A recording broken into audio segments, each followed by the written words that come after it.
অবিশ্বাস তো 2008 সালেই বরবাদ হয়ে গেছে। ফার্স্ট ভালো লাগছে আমার সাংবাদিক ভাই বোনদেরকে পেয়ে, কারণ কাজের জায়গাটা এমন হয়ে গেছে কিছু পাওয়া যায় কিছু পাওয়া যায় না। থ্যাঙ্কস বাই ফ্লাওয়ার সকলকে পেয়েছি, সেজন্য এসে আমি সবাইকে আমার একটা উড়ন্ত ভালোবাসা ছড়িয়ে দিয়েছি। অ্যাকচুয়ালি অপবিশ্বাস বার্তা দেয় না, অপবিশ্বাস কাজ করতে পছন্দ করে। সো লেটস সি, দেখা যাক। আজকের আউটফিটটা নিয়ে যদি একটু জানতে চাই। আজকে আমার লুক, আজকে আমার makeup signature look by Samia, and বরাবরের মতোই আমার স্টাইলিং করেছেন মাহফুজ কাদরি। আর আমি যে ড্রেসটা পরেছি এটা হচ্ছে পরশু। Always super. মা হওয়ার পর থেকে মা দিবসটা খুব বেশি ভালো লাগে। আমি মা হয়ে ভালো লাগে, বাট মিস করি আমি আমার মাকে।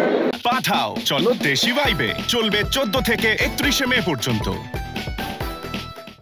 অ্যাকচুয়ালি ফোকাস মেমের মানুষদেরকে নিয়ে আলোচনা হবে আর সমালোচনা হবে, সো তার ব্যতিক্রম কিছু না, এই আর কি। দায়বদ্ধতা যখন বেড়ে যায় তখন আসলে কাজের জায়গাটা একটু বেছে করাটাই মনে হয় যে ভালো, তাই আমিও তার ব্যতিক্রম নই।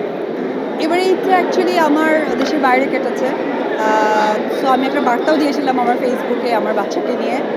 আর ঈদের সিনেমা আসলে ওইভাবে দেখা হয়ে ওঠেনি, কারণ অপবিশ্বাস চিত্রনায়িকার পাশাপাশি একজন ব্যবসায়ীও ব্যবসাতে একটু মনোযোগী হয়েছে। সো ভেরি সুন দেখে ফেলবো এক এক করে, এবার প্ল্যান আছে। বরবাদ দেখা হয়েছে কি?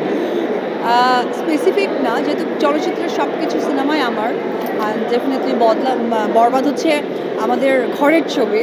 সো এখনও কোনোটাই দেখা হয়নি, বাট দেখবো।